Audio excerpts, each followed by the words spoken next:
So mimi ni wale watu ulikuwa unasikia ukipata period hata class huwezi enda. It was very painful hata nikiwa high school ulikuwa unapata nilikuwa na miss classes sana. Sasa tulisurvive na mabrufen, painkillers, mood na hauna ball. Na sina ball. Tuseme in summary in a whole month nilikuwa najipata niko normal for like a week. By the way I can advise fellow mothers, if you're a kid ama if you're a girl ameanza menstruation na naumwa, it is not normal. It was always advisable to seek medical attention.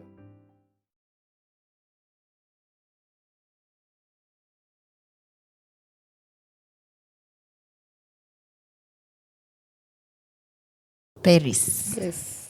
Tuambie Peris ni nani? So hi guys. Peris ni a mom to a very adorable boy. Mimi ni hustler.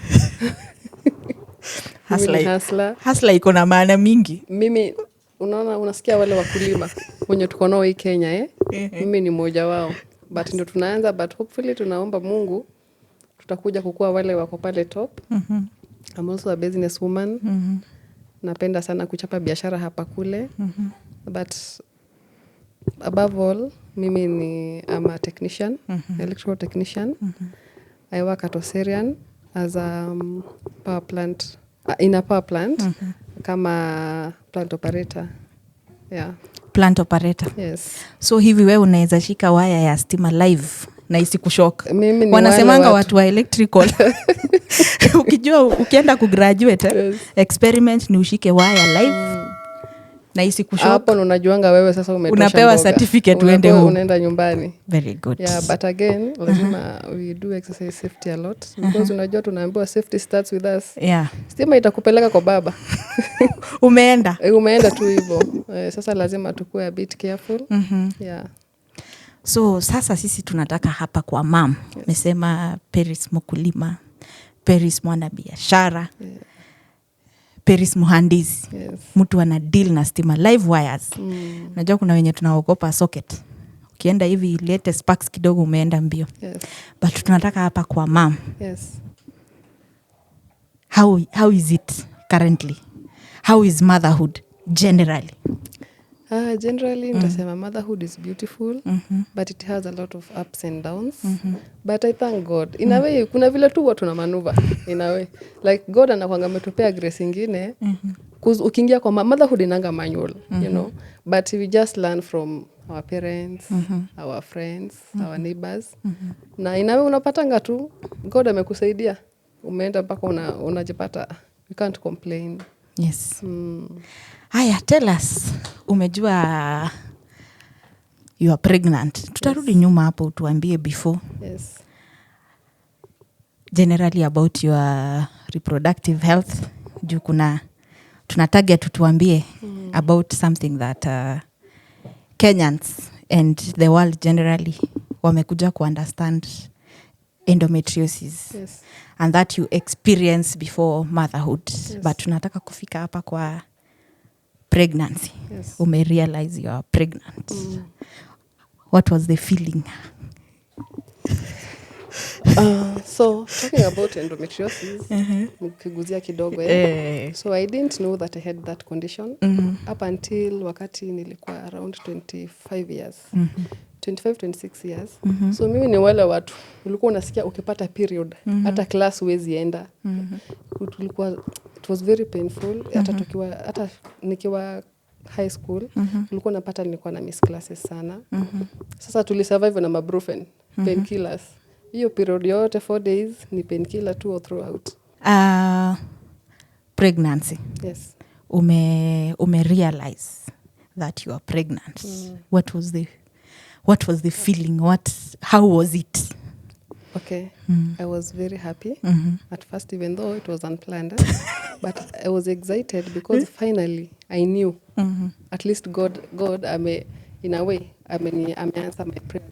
Lakini I was very happy about the news. So you were happy kwa sababu despite endometriosis umepata ball. Yes. Sasa nilikuwa najua wow. So it was not that bad. Kwa hivyo hata kama I had fears, kuna vile God alijibu maombi yangu and finally now I'm going to become a mom. Yeah, so endometriosis iko na symptoms mingi. Ni gani ulikuwa una experience specifically? Okay. Mimi ni kama nili experience all of them. One of them ilikuwa painful periods. Another one ilikuwa nauseated, like nausea every now and then. Another one painful, niki passing the urine. Another one ni mood swings. Mood swings na hauna ball. Na sina ball. Yani nausea na hauna ball. Sina ball. So every month you are going through. That was now life. It was a norm. It was a norm. Nilikuwa najua this is now life. Sasa ilikuwa a bit hard for me even interacting with people. Sometimes too I'm excited, sometimes I call like mtu anakaa mtu hi Peris hata una hizo mpaka watu wako like no dem anakuwa na feelings lakini sio kupenda. But you know you can't keep telling people oh unajua I'm like this because of ABCD no. But it was a struggle. So in summary, like your month in terms of reproductive system yako ilikuwa in a month, unajua hapo ndani kuna siku za nausea, kuna siku za uchungu. How would it be like that man unaweza breakdown aje like during the period una experience nini, after maybe during ovulation ilikuwa aje, like a breakdown of that like monthly period, how would it be? Okay. Like a week too. But mine yangu hata ni kama ilikuwa confusion cause all through it got worse, like all through nilikuwa every time I'm in pain. Hii lower abdomen nilikuwa nashinda na pain, back pain zilikuwa throughout. Sometimes mpaka unashangaa si ati nimefanya anything but pain iko. Haya something else nilikuwa na endure ni hizo mood swings. Like tuseme in summary in a whole month nilikuwa najipata niko normal for like a week, the rest 3 weeks lazima tu nilikuwa, it was just a struggle of all those. So uliweza kuhandle aje? Umediscover, umetuambia ulijua at 25. By hiyo 25 ukijua oh this thing yenye nimekuwa nikisafa ni endometriosis, ulikuwa umekaa like how long experiencing it but you do not know? Since I was 14. Wow. That was when I first started menstruation. Nikiwa 14 years. So all through from 14 to 25 years. That was the life. But sasa you know people say like painful period is normal. That was not normal. Later nilikuja kudiscover it is not normal. By the way I can advise fellow mothers, if you are a kid ama if you are a girl ameanza menstruation na naumo, it is not normal. It was always advisable to seek medical attention as early as you can. As early as you can. So at 14 ulikuwa class ngapi ama form ngapi? At 14 years nilikuwa namaliza class 8. Class 8. Actually nilianza period a week 2 KCPE. Wow. So you can imagine too with all those things.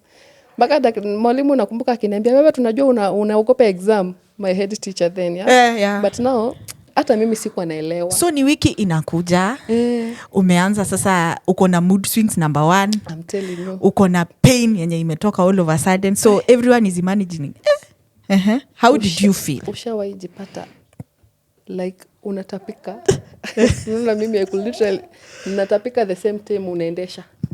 It was that period, yani nilikuwa sio ni kitu sijawahi experience kwa life. Na that has been life by the way since nipate ball. Kila time ya period ni kutapika na kuharisha. That was the life. It was so hard to manage. At some point mpaka ninashangaa, but now ile kitu ilikuwa inani encourage ni ati it happens kwa familia yetu. Unapata all the ladies like almost everyone alikuwa na experience hiyo. So when I shared with my mom ikawa kumbe even the sister to mom ana experience the same thing. So kwetu tulikuwa tunaona kama ni normal. By the tulikuwa dhania that is a normal thing. Kupata period lazima utapike una sweat throughout, unaharisha, unasikia hauna mood ya kukula. Unaona hiyo experience yenye mtu anapata akiwa na mimba. That is what used to happen. So uko na symptoms za kama si hata mimba first trimester, all the way from 14 years to 25 years. Did you at some point did you feel like kukua ni kama kukua msichana is hard, ama uli accept na ukaishi nayo? At first nilikuwa naona like wow, how am I going to maneuver. It was very hard. Mimi mpaka nilikuwa naona hapana, natamani nifike. Ushaitamani kufika menopause na uko at your early 20s. Mimi nilikuwa nimefika mahali mpaka unajua now after research nilikuja my doctor advised took me through about endometriosis, what endometriosis is, the symptoms, the stages. Now akaniambia it gets better ukifika menopause. So me I was like, mimi nataka kuhit menopause. Story I wish tu kesho nilale hivi asubuhi niamke niko 40 menopause imefika. Even late that is because my doctor aliniambia even someone with endometriosis na unapata period yako inaenda for 3 days unaweza pata menopause inakuja earlier. Sasa mimi nilikuwa nikiomba Mungu. Mwaka imeisha, thank you God, ninakaribia menopause. Because I was so tired, man. Una feel tu hapana. So regularity ya periods.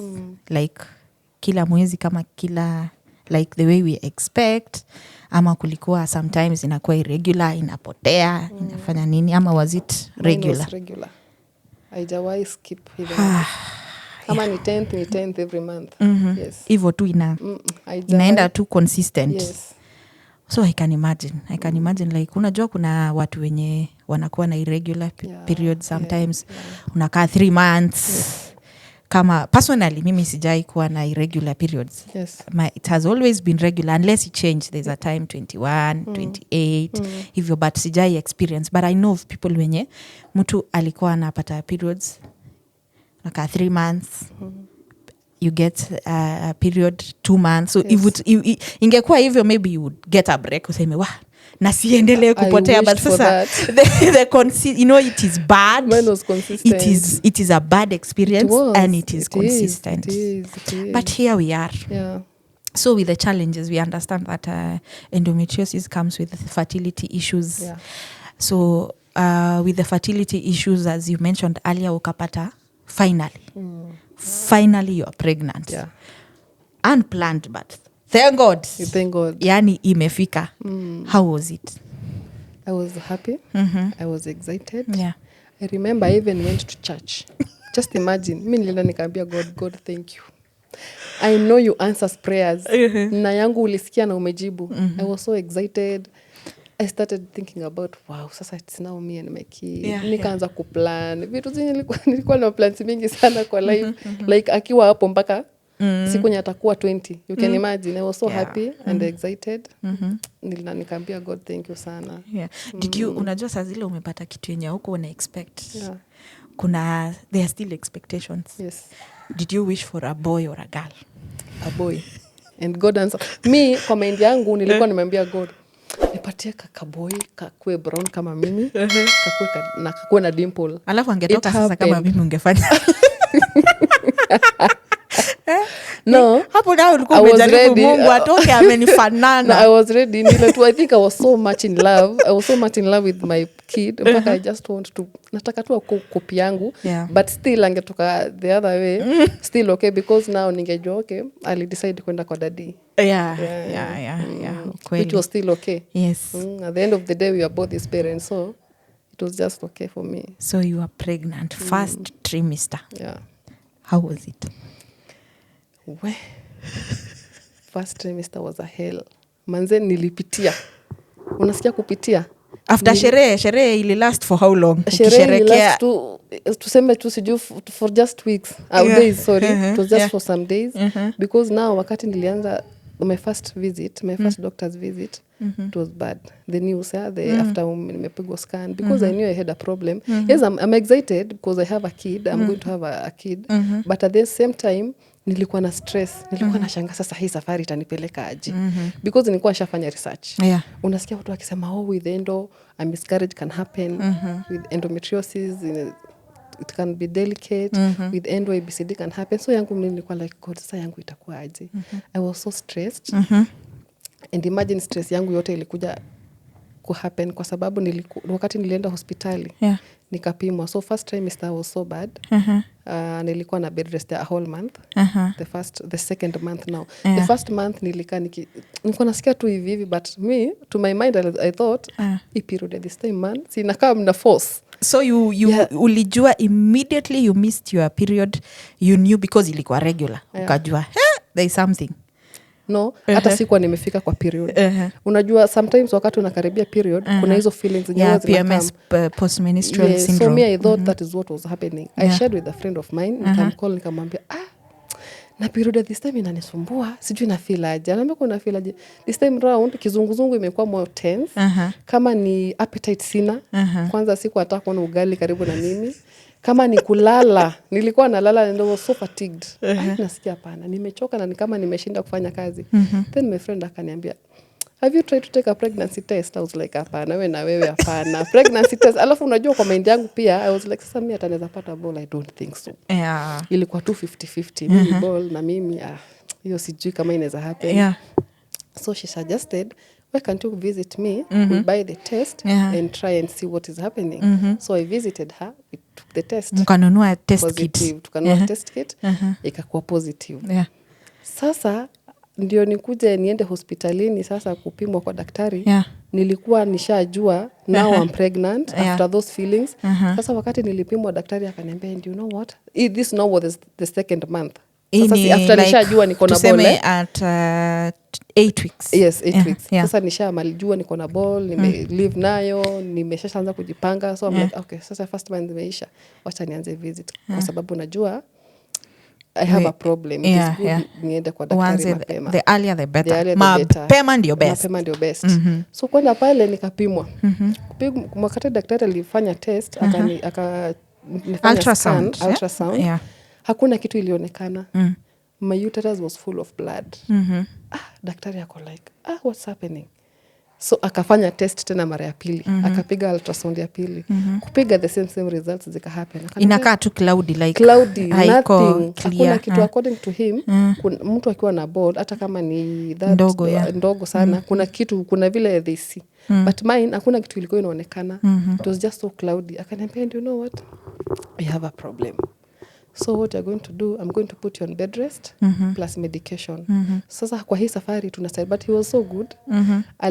It's like he understood my mental problem. Akajua huyu sasa na vile nimekuwa nikimhandle with end when the rest, hii kitu inaweza muaffect. So akaniambia, but usijali, ni kitu kidogo. Tunasaidiana tu mimi na wewe. So long as you follow my guidelines, kila kitu itakuwa sawa. So what you do, kuna dawa nitakuandikia, nitakuprescribia dawa fulani, uende ukunywe. Plus now bed rest. Don't do anything for a whole month. Sasa ndio nikarudi nikajiongea. Sasa hiyo bed rest umepewa bed rest na uko kazini. Umetuambia wewe ni fundi wa stima. How is the schedule ya kazi? Job inakuanga aje? So pale job I work on shifts. Nafanya 4 days night, 4 days off, 4 days day shift. But I thank kuna mpaka night shift. Kuna night shift. Yes. But I thank God for my bosses. Kama kuna kitu nilipewa na nilikuwa naomba Mungu sana by the way. Kama kuna kitu God aliona tu na akaona huyu msichana wacha tu nimpe grace, ni pia good bosses. So nilienda nikaongea na my bosses nikamwambia I'm not feeling well. I didn't even disclose about pregnancy. Nilimwambia tu I'm not feeling well na niko kwa bed rest a whole month. Luckily nilikuwa naenda leave. Ikaingiana na leave yako. So my boss didn't even ask kwa nini naenda bed rest. I just told him I'm not feeling well. And that was it. Nikapewa ruhusa. Sasa nikaenda nikakuwa hiyo bed rest ya whole month. But in between after 2 weeks nilikuwa naenda check up. After 2 weeks naenda check up. Kwenda tu kufanya ultrasound. The same thing. Cloudy. Dawa zingine zinaongezewa. Kukula. Ulikuwa unasema ulikuwa umeshatuambia that ulikuwa una fatigue. Appetite imepotea. So as time progressed within this first 12 weeks yenye ni first trimester, iliendelea aje? Sasa mimi I think kwa sababu ya venye nilipitia na endo. Hizo sijui nausea, morning sickness, hizo mimi sijui ni kusema nini. Ilikuwa normal life. Mine was normal. Kama ni kukula na kula tu vizuri. Lakini definitely kuna zile cravings. Kuna ile chakula unasikia hii nisipokula. Mimi unitengenezea tu mayai, uweke supu. You can imagine mayai ya supu. Nitakunywa supu ya mayai nikuachie mayai. Mama na unakuanga na weird cravings. Kama ni samaki, nitakunywa supu nikuachie samaki hapo. Managu na ugali, that was my food. Na matoke. Na hiyo matoke nataka tu supu. Njoki alikuwa anataka tu supu. Njoki supu. Supu. Njoki supu. Ukinipea supu, sisi ni best friends. Hapo na hapo tumeclick. tumekuwa vizuri. So after your first visit, Yes. Umeenda kwa daktari. Yes. First visit. At 8 weeks. Yes. Mapema ndio best. Yeah. Daktari anasemaje? So wakati nilienda kwa daktari, akafanya ultrasound.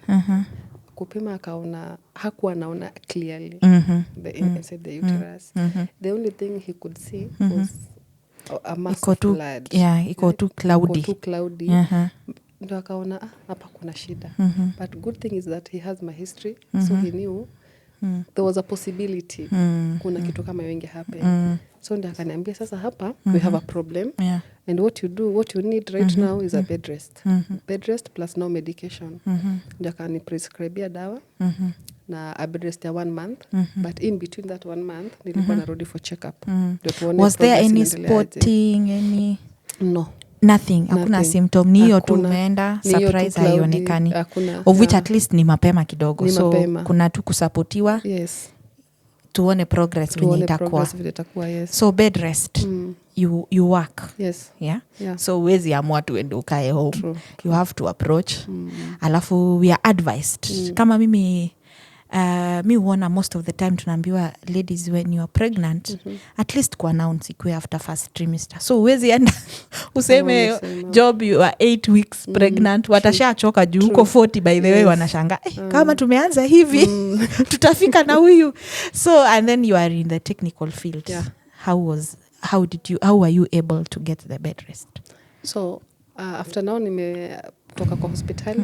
No had to request my doctor to write me a letter for bed rest. At least nipeleke job. Luckily I thank God for my bosses.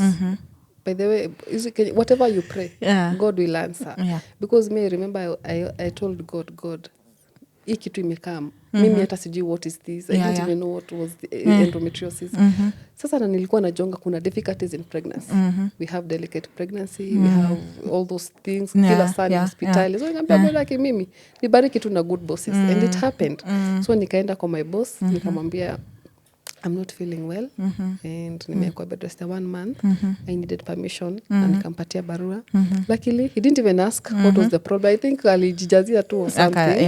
Akanipatia ruhusa. So another added advantage was nilikuwa naenda leave, my annual leave. Sasa nikashikanisha. Sasa it was easy for me na hivyo ndo nilimanage ku make to bed rest. Yes, kurudi kwa daktari after that? Kurudi kwa daktari, so in between bado the first trimester yote mtoto hakuwa anaonekana. Kila visit nikienda ni a mass of blood, lakini sasa what used to happen ilikuwa inaenda ikiisha. Kama ilikuwa mingi unaona kuna venye inaenda ikipungua. So daktari ananiambia we have hopes. Inaenda ikiisha, congratulations, you are doing good. Inaendelea kuwa clear. So long as dawa nazo nilikuwa nafika kama chakula. Inabidi. Yeah, it was worth it. It was worth it. So hii dawa ni kama supplements ama or maybe you did not understand dawa ilikuwa inafaa kusaidia aje? Hizi dawa zilikuwa zinafaa kusaidia to strengthen the uterus plus to clear the blood now na ku keep the pregnancy. Kwa sababu nilizikunywa from the second month all through mpaka the last minute. That is great. Sasa umerudi, umemaliza bed rest. Umeenda visit. Yes. Ukaona at least ameonekana the problem has cleared. How did the second trimester progress after that? So to me second trimester was honeymoon. Mimi sikuwa na shida yoyote. Kwanza ni unajua nilienda sijui kwa sababu ya uoga. I kept on calling daktari nasikia hivi leo lakini niko out of danger. Sure, yes, uko out of danger. Like after a week daktari unashinda hapa kwa hapa out of danger. But to me hizo mapain sijui manini ama manini siku feel tena. Nausea? It was just I didn't know it was nausea. Mine was just a smooth up to the 6th month. Sikuwa na shida yote. Yes. But bado unaenda your monthly visits kwa daktari? Every month lazima ningeenda for scans. Sasa nilikuwa naona my kid is doing well, anacheza, ana grow. Wow. Tumefika 6 months. Sasa after 6 months, after 6 months sasa nikaingia now third trimester. Hiyo nao nyingine. Mimi nakwambia nilikuanga na fatigue. Unasikia fatigue? My body was fatigued all through. Unachoka, unafeel hapana. Which was worse? Which was very kwa sababu kama unafanya kazi day shift na night shift, shift gani ilikuwa better for you? So mimi, because of my pregnancy was very delicate, my doctor advised me nisifanye night shift. Anything can happen anytime. So nilienda nikaongea na my boss, nikamwambia I'm having ABC, I'm having a problem. So unajua sasa hapo the pregnant, the time is showing, the bump is big. So they can tell this lady is pregnant. So nikaenda nikaambia boss wangu, nikamwambia I'm having a problem and I'm having a big challenge. Utanisaidia aje? I cannot manage to do night shifts. If it is possible, it is even better you put me day shift throughout. Kwa sababu night nilikuwa na hiyo fear. Alafu unajua mimi nafanya kazi msituni. Sasa nilikuwa nikiimagine niko pale night shift nimeshikilia mashini, alafu something happens. So what happened? What next? I had that fear, na nilikuwa naona if something happens na niko job. Mind yangu nilikuwa najua sasa ni hivyo. Square one, mtoto ameenda. So I had that fear. Luckily pia mdosi wangu akasema, if you're having a problem, but we need to see a letter from your doctor. So I went back to my doctor, nikamwambia, unajua mimi nafanya kazi night, na hizo mabaridi, yani it was so bad. Daktari akaniambia, because I know this is what you need, let me write a letter to your boss, umpelekee, alafu from there, utasaidika. So you switched to day shift throughout. At least it can make it better. Yeah, it was so much better for me. Apart from your challenge ya night shift na fatigue, what were the other symptoms? Tunaelekea sasa, siku inafika. Siku inakaribia. So apart from, I remember, fatigue, yes. Imagine mimi siku experience. Unaona venye unafikiria. Hizo story. Unajua Biblia inasema, wacha nirudi kanisa kidogo. Nasema saa zile tunangoja mtoto. Uchungu, kulia, mateso. Na hii ni maneno ya Yesu. Nasema shida ni mingi, lakini ukishashika mtoto hivi, you forget everything. Unasahau hizo mashida zote. Kuna siku nilikuwa naulizwa personally mtoto akiwa mdogo. Asubuhi nikakutana na my mama na niuliza, na mtoto alilia usiku, na alilia. I don't even so you see some of these things inafika point hukumbuki. Unakumbuka like later. Hizo baadaye ndio unakumbuka. I went through this and this and this. Sasa maneuver final trimester. Unaelekea labor. Labor ilikuwa. So before I get to labor, my third trimester, unasikianga kusweat. I hated my body odor. Nilikuwa hata sikuataka hivi. Nikisikia tu hiyo nilikuwa ni mimi na bathroom hivi kila wakati. Nilikuwa ninasweat. Unasikianga ile kusweat, utadhania nimetoka kwa maji. Kazi ilikuwa tu kusweat. Was it just your heightened sense of smell ilikuwa kwako peke yako, ama kuna foods ulikuwa unasikia zinanuka vibaya? Juu generally kama mimi nilikuwa na food ikichemshwa managu ama kamande. Ninaenda kukaa kwa nje mbali. I don't even want to come near my kitchen. There was a smell yenye ilikuwa throughout. Did you have such an experience? Yes. Mimi nilikuwa na hate kitunguu na hoho. Siku nataka kusikia harufu ya hizo vitu mbili. Na beddings zangu. Kwani hoho inakuwa na harufu? Mimi sijui nilikuwa nasikia hoho inanuka. Nikisikia tu kitchen ni hoho, mtu aniambia tu anapika hoho. Sitaki kusikia hiyo harufu. Nilikuwa nagonjeka by the way. Guy, mimi nilikuwa na get sick kabisa, na ni harufu tu ya kitunguu. Bed sheets nazo nilalie leo na kesho kutwa lazima nibadilishe. Otherwise nasikia inanuka vibaya sana. The struggles of motherhood. New mama. Labor, tell us. So labor, mine happened in a very funny way. I didn't even know. Nilikuwa naenda into labor. The trimester nilikuwa na pains throughout. Nilikuwa tunashinda hospitali. Kila wakati naumwa. Kwenda hospitali ukipigwa picha mtoto wako poa, kila kitu iko sawa. Uko unasikia wapi specifically, like pain ilikuwa back pain na lower abdomen. Na lower abdomen. So that trimester still kuna wakati nilikuwa my pregnancy was big.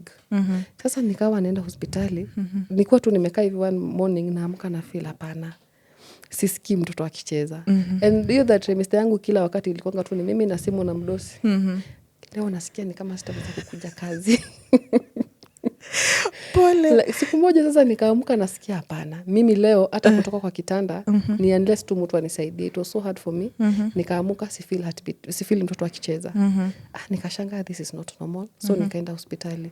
Kwenda hospitali mtoto kupimwa hata heartbeat haikuwa inasikika. Nilifungua this monitor yenye ilikuwa inafungwa hapo kwa tumbo. Kumonitor the heartbeat ilikuwa inaenda juu, inashuka tena haisikiki. So immediately that was another bed rest.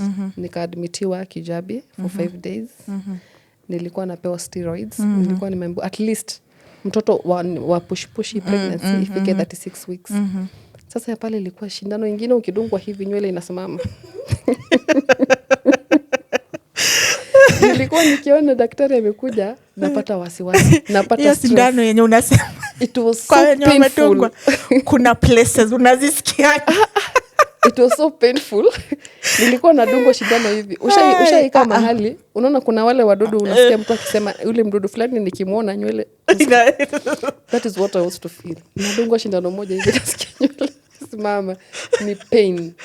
It was so painful, but luckily I think God. Mimi nishaidunga hiyo sindano. Yes. For the sake of this video, let me not mention where I felt. Hata nisiongelea penye nilisikilia. That thing bana is 18 plus. Hiyo si general exhibition. Si kila mtu ana watch. Kabisa. Mimi nilikuwa nikidungwa moja hivi. Nasikia the whole thing mpaka damu inakuwa. Nasikia mwili imekuwa baridi. I know. It was so bad. You know why I respect your dawa? Yes. Personally, mimi na react to penicillin. So, yes. It is my go-to. Sasa najua nikidungwa. Wacha tu nisiseme penye nilisikia. But pole, I know the experience. Hiyo tutaongea off camera. Hizo ni zile mnasemanga hiyo ni off camera story. Ukadungwa unasikia nywele ni kama the whole body. Na I'm telling you that I remember hata kwenda kushukwa. Uko na time ya kwenda salon. So you can imagine umeshave nywele na already sasa ni short na unasikia inasimama. It was so bad. Hata sitakai kumbuka hiyo experience, but I thank God. Ukatoka hosi. Nikatoka hospitali after 5 days. Yes. Sasa through those monitors ilikuwa nafanywa hizo monitor hiyo test ilikuwa inafanywa after every 5 minutes. Daktari anakuja wanatest na the kid is doing good. Shindano unadungwa every day. Sasa after that nikaambiwa I'm out of danger, but just in case of anything nirudi hospitali. Piga simu unarudi hospitali. Yeah, but sasa nikaambiwa nisifanye anything heavy duty. Sikuwa nafanya hata kulift bucket ya maji. It was a challenge. But now what do? I had to follow the doctor's instructions. Lazima. Yeah, because at the end of the day manze, ukimagine utakuwa mom, you have to do all that. Yeah, lazima kusacrifice. So kazini lazima ulighten the amount of kazi. Yes, lazima ningekuwa so careful. Apart from that, si kukaa tu kwa desk, kuna those cleaning, kuna kupik maji, kuna kuinama, kuflash, kuna nini. Ndio uwezi kabisa, uwezi kabisa. So kuna some duties ilikuwa inabidi ume let go pale kazini. Yeah. So what I used to do, nilikuwa naongea na whoever I am with, my colleague, namwambia I'm feeling this and that. But still I had good colleagues. Yeah. Like, no madam, you just do this. We relax hapa, we shikilia mouse. What? Mimi nitaenda pale nje, I will do the rest. Manze, those colleagues, God awasaidie tu sana. Na God awabariki. It was kuna this general knowledge that when you have male colleagues, they are more understanding. They are. We are not saying ladies are not understanding, but ukipata colleagues wanaume, kuna venye wana respect motherhood, pregnancy and motherhood more than even fellow ladies. True. So you had the same, because I know most of your colleagues kwa field yako ni wanaume. Not all, most of them. Most of them, I'll say a bigger number walikuwa so understanding. Unajua kuna wale pia ni wazazi. So in one way or another, they saw that in their wives during their pregnancy periods. So kuna wale walikuwa so supportive. Mtu anakuambia unajua ukifeel umechoka, we relax, pumzika kidogo. Ili nisaidia sana. I think personally with what I was going through, nilisaidika sana na God awabariki sana. Amina. Yeah. So labor. Yes. So one day I wake up. Mimi hata sikuwa najua by the way ni labor, and I thank God kwa sababu I think ningetense. Unajua this was my first time experience. So I didn't even know that this was labor. Kumbuka nilikwambia nilikuwa nashinda na pain. Unashinda na pain. So I thought this was the normal pain yenye nimezoea kusikia. So one day I wake up, naamka nasikia. Nilikuwa nimezoea every morning 6. Niko kitchen uji. Kunywa uji moto, nirudi nilale. So this time nikaamka, na feel hizo pains. Nilianza kuzisikia like yesterday. But mimi najua I'm used to this. So ni ile pain yangu ya kawaida. Part of the experience. It was part of life. Nikaenda kitchen nikakunywa uji yangu na nikarudi kulala. Before nilale nikasikia hapana. Na feel ni kama I need to pee. Nikaenda nikapee. So kutoka hivi kumbe maji imebreak. do I even know ati maji imebreak? Mimi najua sijui, mimi nadhania tu na mimi leo niko na nimeamua kujipia ama ni nini na happen, na nikarudi nikalala. So nikiwa kwa bed, so ile pain hizo contractions kaanza kukam like after every 3 to 5 minutes. Nasikia contractions. Inayo ni gani? Kwani leo was iko it aje? intense? Ulikuwa unaisikilia wapi? Like mbele unasikia kila mtu anakuwa na sehemu yake anaisikilia. Mine ni ile tu ya kawaida yenye nilikuwa na feel hapa lower abdomen inakuja to the back. But sasa inavuruta with some form of rhythm. Kuna venye inakuja. Kuna vile inakam, but still high click ni labor because mimi nilipata mtoto before time. Ididi yangu ilikuwa October, but mimi nilipata mtoto September. So nilikuwa najua hii si labor, ni zile tu pain za kawaida. So I decided to contact my mom, nikamwambia, I'm feeling ABCD. Akasema hapana. Na kwani mtoto anakuja? Kama mama haizi kuja saa hii, si ididi ni October. October tarehe ngapi? It was October 10th. Na hiyo siku ilikuwa 15th September.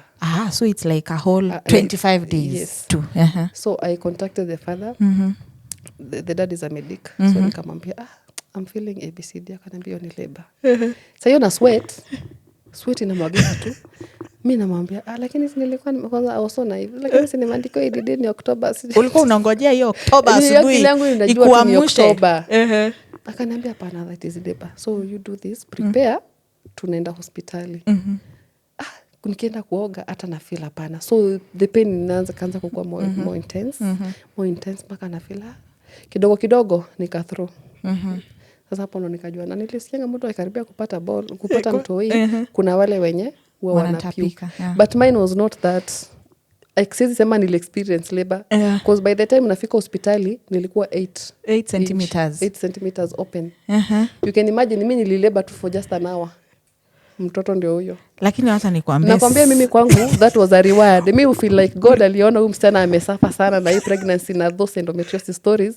Mimi siwezi kukwambia ati labor. Hiyo nasikia watu wakisema kanungo nini. I don't know what kanungo is. Hauku dance, mimi kuimba, ni yangu ilikuwa tu for a very short period of time. Hivyo tu. Like a snap hivi tu. Mtoto ndio huyo. Umeingia hosi? Nimechukuliwa, nimeingia hosi, lakini kufika hosi unajua kuna vile unafeel. Daktari nasikia sitasema sana. Anaambia ni mtoto anakuja. Kupima tuma uko 8 cm mtoto hata ndio anatoka. Hata ilibidi nirashiwe to the nearest clinic because now my choice of hospital yenye nilikuwa ningependa kudeliver ilikuwa mbali. Singefika mtoto angetoka on the way. Sasa mimi yangu ilikuwa so short. Hata I can't even say what labor pain is. I don't know what that is. Hata mimi sijui. Because hilo pain tu ilikuwa inakuja tu, that was the normal pain to me. Sasa hiyo time imefika. Ndio hiyo hata I didn't even know ni. So kidogo umeingia push uko na mtoto. Yes. How was how did you feel like? Mimi because I was so tired. By the way, I hope ulikumbuka kushukuru Mungu. Umesaa normal. Sisi watu wa CS tuna atujui how the experience is. Personally mimi siku experience even the labor itself. And then so you have to thank God. Tunashukuru Mungu for that. Tunashukuru Mungu sana. Mtoto amefika. So mtoto amefika. Because I was so fatigued. Mimi nilikuwa nasikia tu. Yani nataka tu mtoto atoke. Nasikia tu kulala. Mimi kwa na feel tu nataka kudoze. Mimi sijui ni kama hata nilikuwa na disco. Ushaishi ni kama una survive, you don't even know what is happening. Mimi hata saa hii ndio nakanga naona yenyewe hiyo time yake nilikuwa na survive sana. Kwa survival mode. Nilikuwa survival mode. Mimi bora tu niamke kitu. Mimi nilikuwa nataka mtoto ametoka. So daktari weka mtoto kwanza mimi nitulie. Acha tu kwanza nilale. Wakati kametoka hivi sasa nilikaona hivi kameko kwa incubator. I was like wow. How big was the baby? Then all of a sudden nimesha switch. How big was the baby? My baby was 2.6 kgs. Yeah. He was not that big. Yeah. Sasa niko like wow, katoto ni kangu hivyo. Then later nisha disconnect. It is like hata sina mtoto. I'm just there. Yani I'm just there. Hata sielewi what is up. Mimi looking back naona ni kama in a way maybe I had depression but I didn't even know. Is it maybe ama ulikuwa nayo? I was depressed. Actually I was depressed. Ni vile now I didn't know ati that was depression until now. Mtoto wangu ako 2 years. No nikasema kumbe I was depressed, I didn't even know. because you can imagine it is a joy of all mom akiona mtoto wake ako hapo. Unajua that connection, that bonding, mine was not even there. Mimi niko tu kunyonyesha maziwa ilitoka. Sikuwa na maziwa. Alafu hata sikujua at the moment umepewa mtoto unafaa unyonyeshe mtoi. I didn't know that. Mimi mtoto alikuwa tu hapo, but everyone around me was so excited. I want to see the baby. Nipe nishike mtoi. Daktari anakuja na niuliza, "Hey mama, how you doing? You're doing good." Ulinyonyesha mtoto? Ati hapana. Na hiyo ni after hours. After delivery. So mtoto hali hiyo time amelala. Mtoto alikuwa amelala. Alafu it took time before niletewe kwa sababu kalikuwa kwa incubator. Si remember I told you I didn't even know that was labor. So nilienda hospitali bila hata show ya kushika mtoto. So all those things zilikuwa zinaletwa baadaye. So before zikuje, because it took some time, mtoto alikuwa bado kwa incubator. So hata wakati aliletwa I didn't know that nafaa kunyonyesha mtoto. Hapana. Alafu hosi pia ilikuwa ikupe time upate hizo vitu. How was the help from the professionals kwa hospitali? It was excellent. It was excellent. They were there for me. They supported me. Hata mimi hata hakuna kitu nilikuwa nafanya. They did everything for me. I can't complain. So umenyonyesha, at least amenyonya. Sasa maziwa ni kidogo lakini anapata. Hakukuwa hata na maziwa. Hakuna kitu ilitoka. For how long? Lakini sasa ninaambiwa kuna ile inatokanga ya kwanza maji. So nikaambiwa that is very important kwa mtoto. Wewe nyonyesha tu with time maziwa itakuja. Yes. Maziwa mimi nilikaa ile yenye nasema maziwa imetoka. Nilikaa for almost a month. Kwa sababu after that, because I didn't know nafaa kunyonyesha mtoto, he got dehydrated, kakapata jaundice. So from there I was referred to district. Ndio hapo ndo niliambiwa kuna ile mashine yenye inasaidia ku treat jaundice. Yes. So from there I stayed there for like 3 weeks. Hakuna maziwa. Unaona ile asubuhi ilikuwa inafika napata wasiwasi. Were you able to supplement hiyo maziwa yenye haiko kutumia? Sasa tukiwa hospitali kuna ile yenye walikuwa wanapea mtoto. Kwa sababu mimi sikuwa na maziwa. Daktari ni amakuja kama wawili, moja afinye yake yote. I think I had depression. I had depression. The whole thing was so hard for me. It was so hard for me. Alafu I was not even sharing with people. Unaona ile tu you suffer in silent. I was not telling anyone what I was feeling. Ukiniangalia hivi ungefikiria I was doing okay, but I was not. Mentally I was not okay. So I think that affected me so much. Mpaka maziwa ikakosekana. Hata nikiwa hospitali. Una imagine mko kwa nursery, watu wanapump, wanafanya tu, mwingine maziwa inatoka yenyewe. Mimi niko hapo. Mpaka sometimes nilikuwa nikienda nursery nasahau nafaa kuangalia mtoto wangu. Mimi nimekusema uko kando yangu hapo. Mimi niko tu. Ni wewe sasa ninaadmire vile unafanya, lakini kwa wangu sifanyi. No, it was so hard for me. So but God alinisaidia. Eventually mtoto after 3 weeks. That was the hardest I think. Hata pregnancy sio kitu. No, that was the hardest because in my mind nilikuwa like, man, God umenisaidia go through this journey. Mtoto ndio huyo. Na kwani huyo mtoto ni nini inaendelea hapa? I feared a lot stories za nursery, but through God's grace. So you came from hospitali yenye umezalia, you were referred at least mtoto aende penye kuna better facilities aweze kutritiwa jaundice, of which tunaongezea kwa wale wazazi to prevent jaundice. Unajua how a parent can prevent jaundice in a normal environment? To prevent that, immediately a new mama amepata mtoto wake, you are advised to at least breastfeed huyo mtoto as much as you can. Nyonyesha huyo mtoto kabisa. Also it is good to sunlight after discharge. Unakaa kidogo unapeleka mtoto wako anachomwa na jua kidogo. Lakini the most important ni ku breastfeed because mtoto lazima akae ameshiba, akae hydrated. Ndio ukiweza kumpeleka kwa jua aweze kuendiwa hiyo warmth, jua ya asubuhi ama jua ya late evening, aweze kupata jua. Ile jua tena kali yenye anachomeka. Manze sicheze na motherhood. Mimi so take you back wakati nilikuwa discharged because that was what I was advised. Make sure mtoto wako ananyonya vizuri.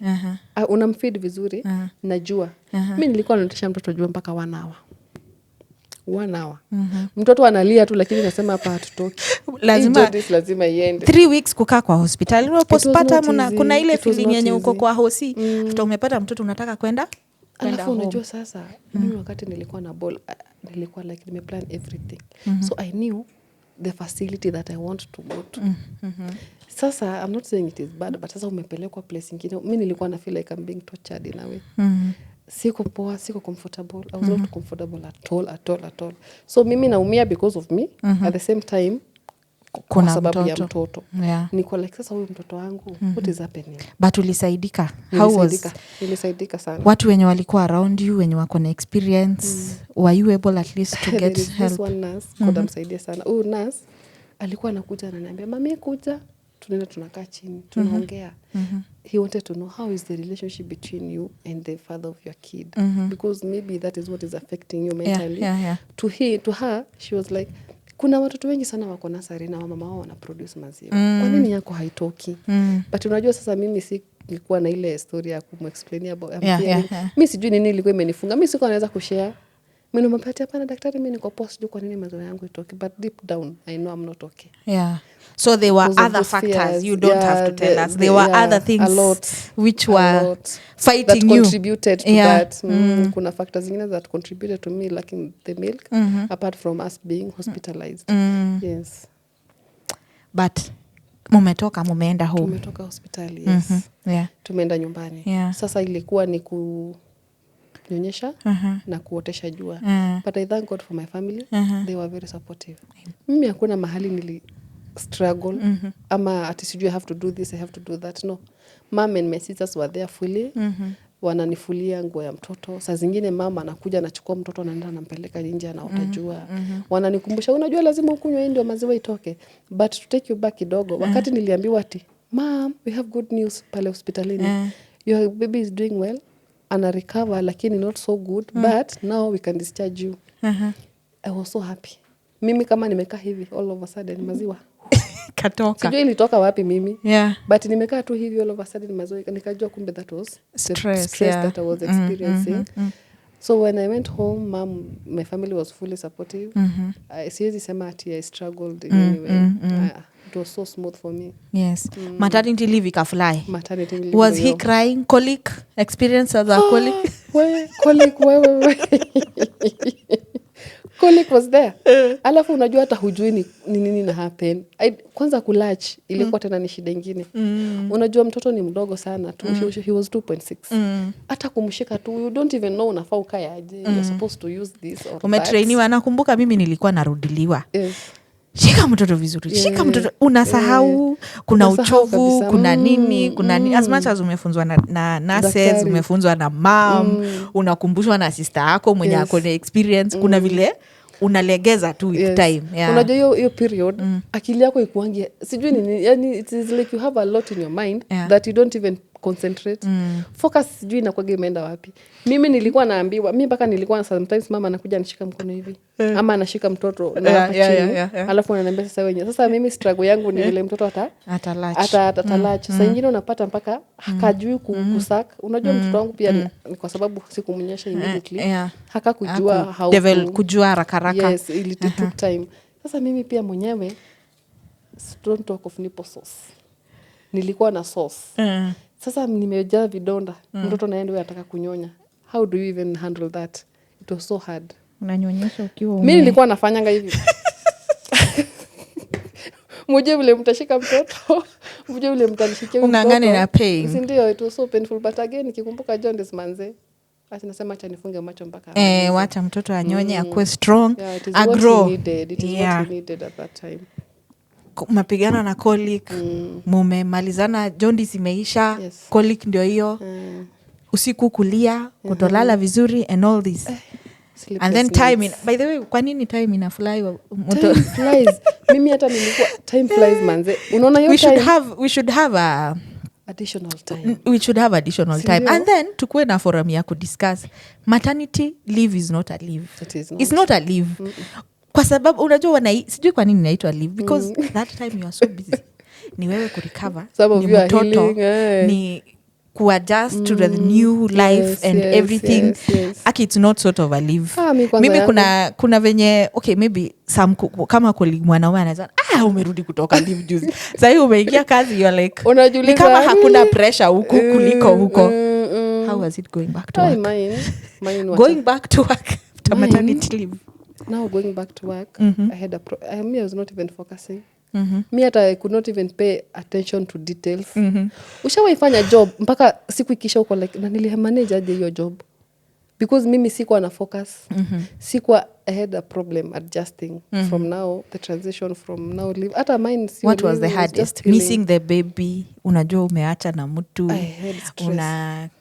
unajaribu pia mine was leaving my kid. Nilikuwa na shangaa nasema sasa huyu mtu nimeachia mtoto, na I remember his family, but I'm like, huyu mtu nimeachia mtoto, are they able to love my kid well? Watatake care of mtoto wangu, watamwangalia vizuri akiwa kimfeed maziwa, watamweka vizuri alale vizuri. So mimi nilikuwa na pressure mpaka kila saa tu niko kwa time imefika, I need to go home. It was so stressful for me. Na by the way mimi, it took time before ni mind yangu irudi nao ni work. It took me a lot of time. Mpaka niko like manze, I wish to saa zingine tu hao wadosi wetu wangetuambia, even the government wakwambia tu we can add you 3 more months. Was there at least like kuna systems kwa kazi ya kumake it easier ama yes, unarudi full time? No. Luckily job sasa kuna ile time wenye unatoka earlier kwa sababu ya they understand you are a nursing mother. So they give you time. Kwetu mimi utoka job 6. Sasa nilikuwa natoka saa 10, which was helpful. But still hiyo saa 10 before ifike you're like gosh, time sifiki haraka. Because you're stressed already. Uko tu pale kwa sababu ni sheria ya lazima ungerudi job. So you're trying to balance. Kwa sababu wewe ni hustler, ulituambia. Yeah, ni hustler. Unajua pia lazima unaangalia future ya mtoto.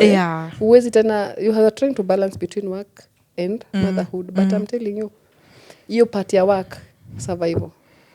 Yani unashangaa, adjust kabisa.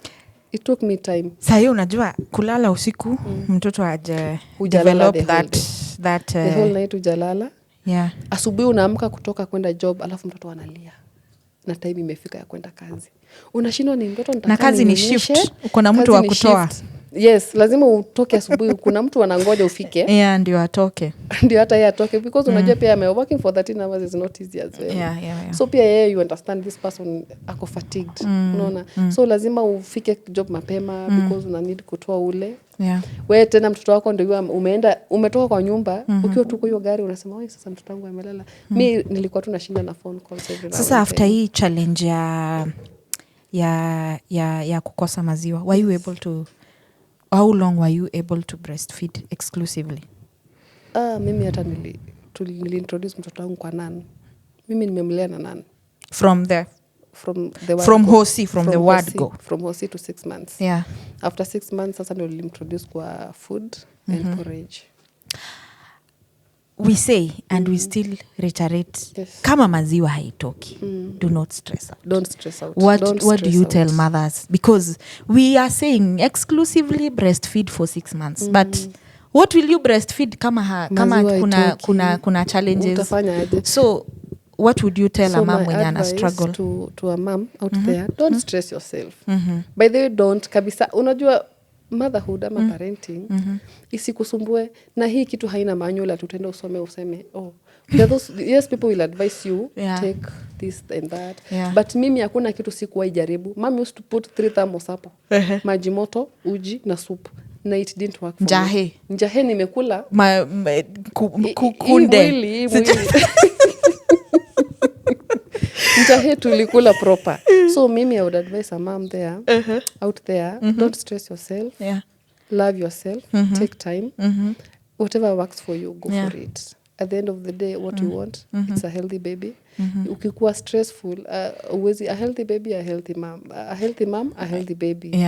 So ukikaa pale ati unasema ati sijui umejistress, it will affect you so much, you will not even bond with your kid.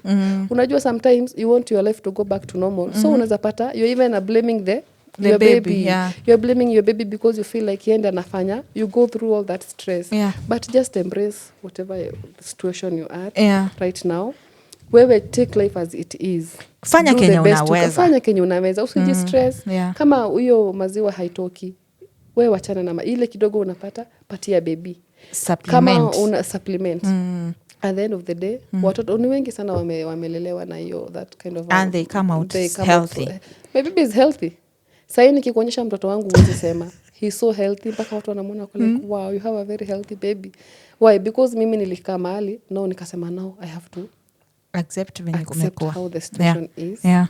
And now move on with whatever works for me and whatever works for my baby. And tukakuwa sawa kabisa. Akianza kukula akakula vizuri. Alikula vizuri sana. And the rest is history. And the rest is. Mtoto wangu he made it so easy for me. Anakula si wale wa kuforce ukule ama nini. Manzi hata nikikaa hivi niangalia niko like hata kwa nini nilikuwa najisumbua? Why was I stressing myself? Kumbe it is this easy. The moment you accept things and make peace with whatever is happening around you. Wacha kukaa, don't even blame yourself or the baby or whoever. Whatever you just know it is me and my kid and I have to be present. I have to be an available mom to my kid. We have to bond.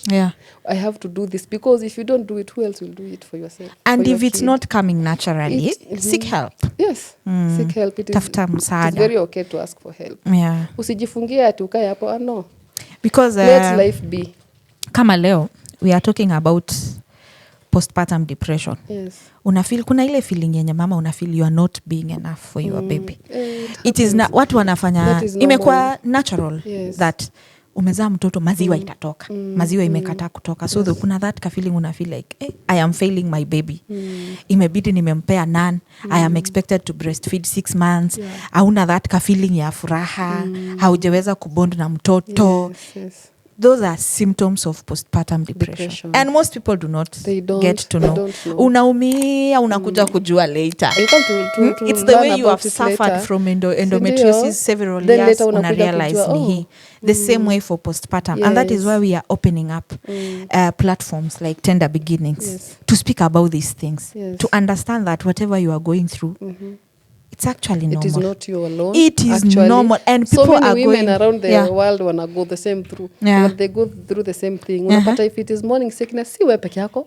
Kama ni kukosa maziwa, si wewe peke yako. And it is normal. Now don't even blame yourself. Take life as it is. The best thing that you can do is learn. Now because A didn't work. I have B. So what do I do with this B? And we thank God for option B's. Kama maziwa haitoki, Mungu ametubariki na nani. Kama hauwezi handle whatever is happening. Kama saa zingine unasikia ni mzigo to do all by yourself. We are told accept all the help that you can get. Nimependa venye umetuambia mom was there, sis was there, everybody was there for you. Kuna by the way, it's a symptom of postpartum depression where you cannot trust anyone with your baby. Una feeling ni kama, and almost all mothers experience that. Kuna venye unasikianga ukitoa macho kwa mtoto 5 minutes. Ama mtu amemshika alafu kakohoe. Kwa ushiki mtoto vizuri wewe. Kama mimi nilikuwa nalala kidogo nasikia sisikii mtoto ana breathe. Ninaenda hivi. But then that is maternal instincts. Ni vitu zenye Mungu ametuwekea as mothers ziweze kutusaidia help our babies. But they should not work against us. Ni tuelewane tujue ya kuwa there is no specific normal. Human factors ni mingi. Where humans are involved, hauwezi kuwa na 1 + 1 is equal to 2. Umezaa maziwa itoke, nyonyesha 6 months. It's not like that. If you are able to, ati uko na ball, utazaa natural. It can be CS. So we have option B's and option B's and even C's are as good as option A. Fine. Closing. So, what advice I'll give to young mothers or mothers to be? Motherhood is beautiful and it has ups and downs. So the best you can do, practice or even seek advice. Practice how to love your kid because nobody else will do that for you.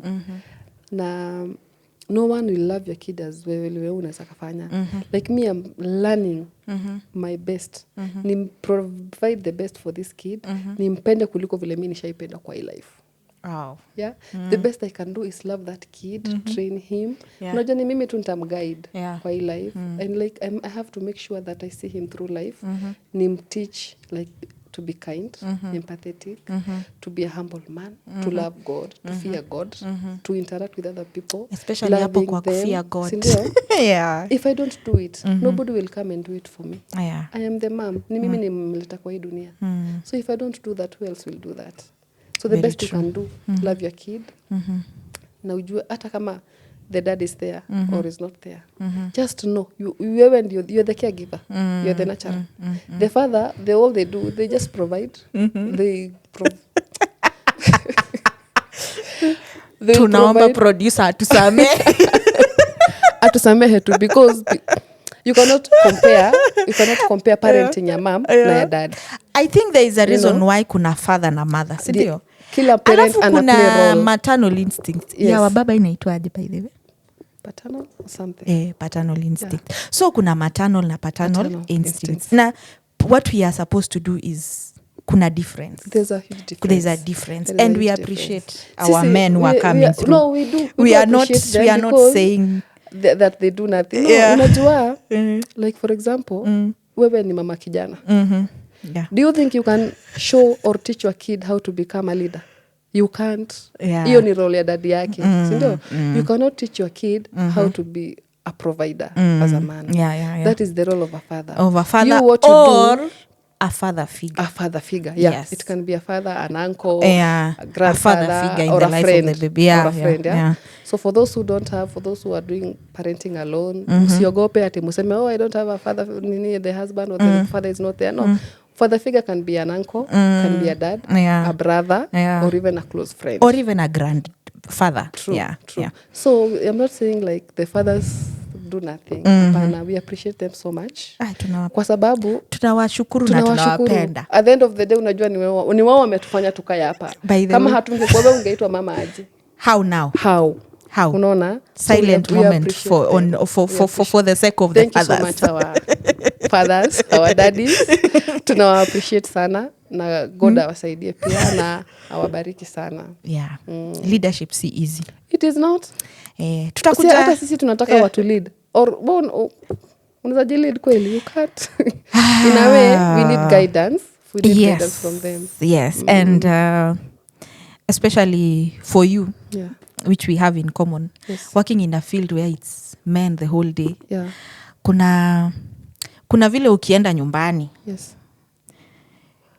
Umekuwa ukikuwa kwa environment ni kama una fight. Unajua kwa job huwezi sema kuna men, kuna kazi yenye you are expected to do, you are supposed to do just the way a man can do. Sasa saa zingine for me when I come home I'm like,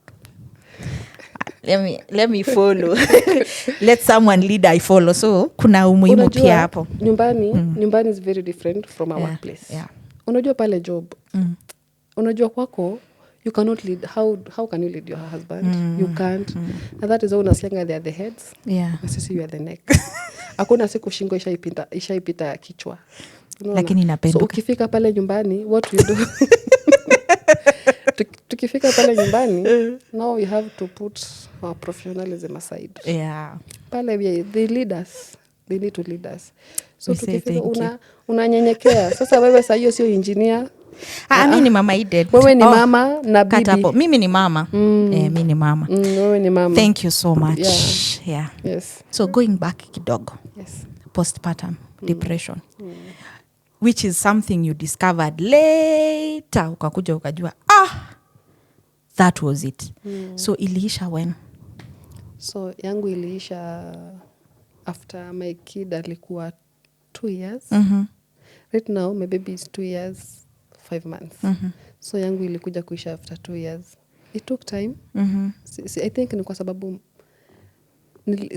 sikuwa najua sikuwa najua what was happening. Na looking back, because mtoto na unajua pia mimi niligonjeka. Sasa kila time tulikuwa tunashinda hospitali. And it took time before tupone sisi wote, especially me. Sasa I was too, kila saa my mental health was not okay. But after the second birthday, ni kama now I was like, wow, we have made it. Tuko poa. Mtoto wangu kwanza comment. By the way, people should learn how to give good comments. Positive feedback. Mimi nikitoka hapo mtoto ananiambia, wow, kwanza nikienda hospitali wako like, wow, and your baby is growing up so nicely. He looks good. Nikinajua bas, wow. To me that was a motivation. So hapo ndo nilikuja nikajua, wow. Sasa sasa hii imefika mahali anaweza anakula, ameketi, anaongea, ananiambia mami nataka maji. Unaona, so it was easy for me. Unlike akiwa mdogo mali alikuwa tu analia out because of colic. You don't even know it's colic. Lakini mtoto analia, the discomfort haizi kukwambia. But at least now ni mtoto ananiambia mama uchungu. Were you anxious about milestones? Like anaketi unaanza kufikiria vile atatamba you know? Sana. Mimi nilikuwa nakaa nikipiga simu. Leo amefanya kitu, or in case atembee mchukue picha ama video munitumie. I was very anxious and I was very happy. I looked forward to. Akiketi, wow, nataka atembee. Akitembea, nataka aongee. Akiongea, sasa nataka tuende shule. So with every milestone, kuna relief ilikuwa inakuja. Yeah. And then kidogo you hope for the next. Yes. And after every milestone, I was like, this is an answered prayer. And najua God ananiambia, I am with you. Hii safari tunatoboa. Huyu mtoto saa hii ameshakuwa mkubwa. Sasa zile fears zilikuwa pale nyuma na anxieties, I will leave them alone. That is the past. Past ibaki kwa past. Now let us focus on the future. And finally, after by 2 years, most women, you have returned to your normal cycle. How is your like reproductive health after all this?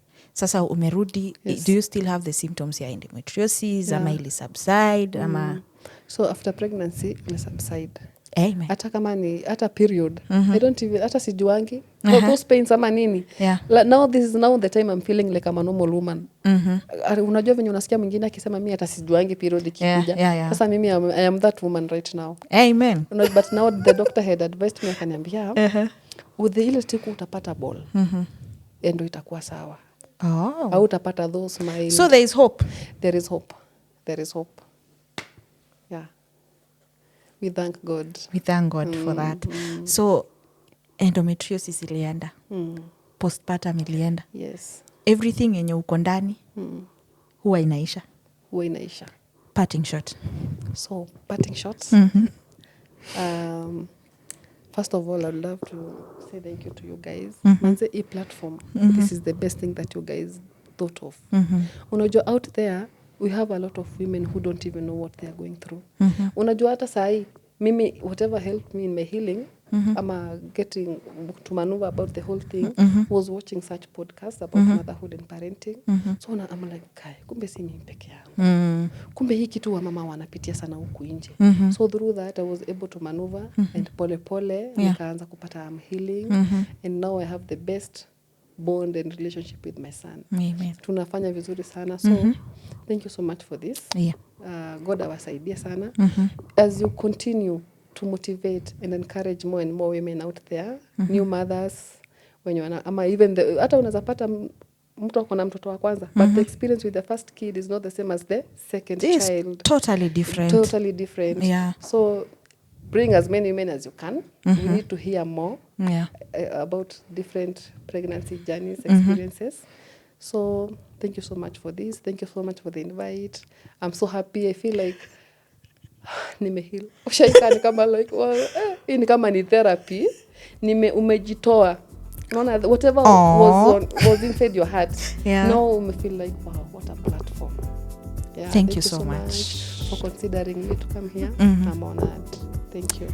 Guys, that is a very nice point to stop at. This was Tender Beginnings. Like, share, mostly subscribe. Give us your comments. Thank you.